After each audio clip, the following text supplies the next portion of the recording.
this week's chapter of Bleach, the Quincy leader unleashes the dark power of the Soul King, which takes the form of a massive army of little cycloptic blobs. This week's chapter was really creepy. All of Soul Society and the Shinigami are about to be attacked by the Soul King's power, which is taking the form of these creepy, tiny little blob monsters which have all gathered together and are trying to envelop everything in their darkness. This week's chapter was also surprisingly simple. Not that much happened. It was basically just the Soul King finally unleashing all of that power, but I think the artwork in this week's chapter was really good. In particular, I loved the look of all of those weird blob creatures overflowing and exploding out of the Soul King's palace and slowly dripping down into the world where they cover the sky in complete blackness. The Shinigami themselves are completely freaked out. We get a lot of cameos from some fan favorites. We even get to see Soifon activating her Bankai trying to attack these creatures.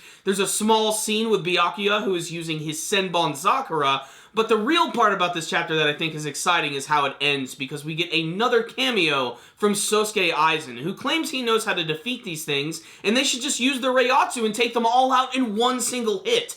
Aizen seems to know some secrets about what the Soul King is doing, and this is either A, because he wants to kill this guy, B, because he's actually working with him, or C, this is just Aizen being Aizen and he knows everything, so he's just going to talk about it because, you know, his mouth isn't duct taped shut. All in all, though, this was a fairly interesting chapter of Bleach. I'm still kind of irked that we're not getting back to what's going on with Ichigo and his friends, as they're constantly falling into the abyss.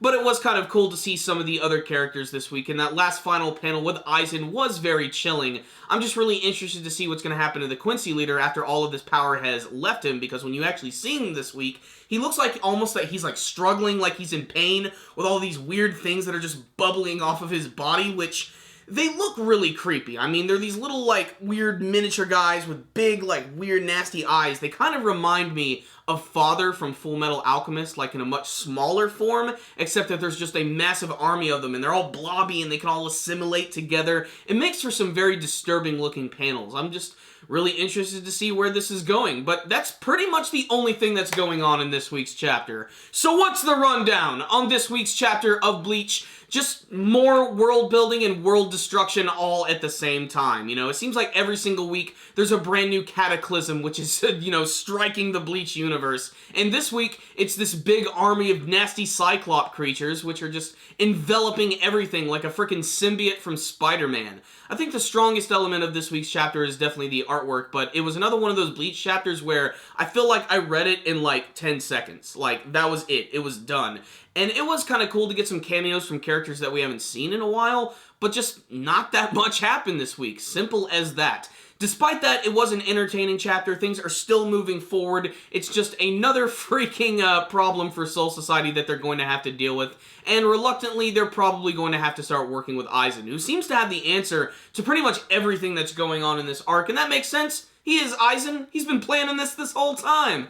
So this was a pretty good chapter right here, but nothing too mind-blowing. So I'm going to give this week's chapter a 4 out of 5. I can't wait to see where this is going. I can't wait to see how they're going to fight back against the blobs, if they're going to take Aizen's advice, or they're going to have to come up with their own strategy, and maybe we'll get back to Ichigo and his friends who are probably still falling in the sky.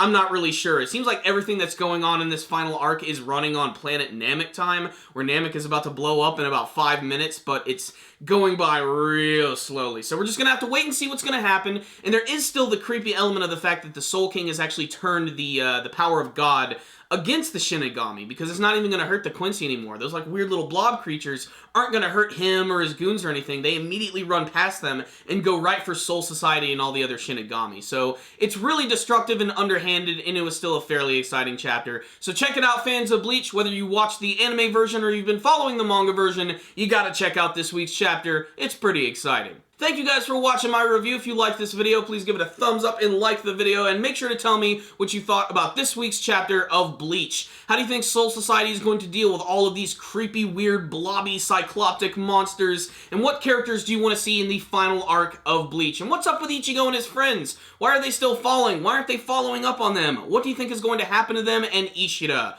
Remember, guys, if you have not subscribed to our channel, make sure you can go ahead and do that. Make sure to also follow us on social media like Facebook and on Twitter. Thank you guys again for watching, and remember, as always, stay dandy, baby.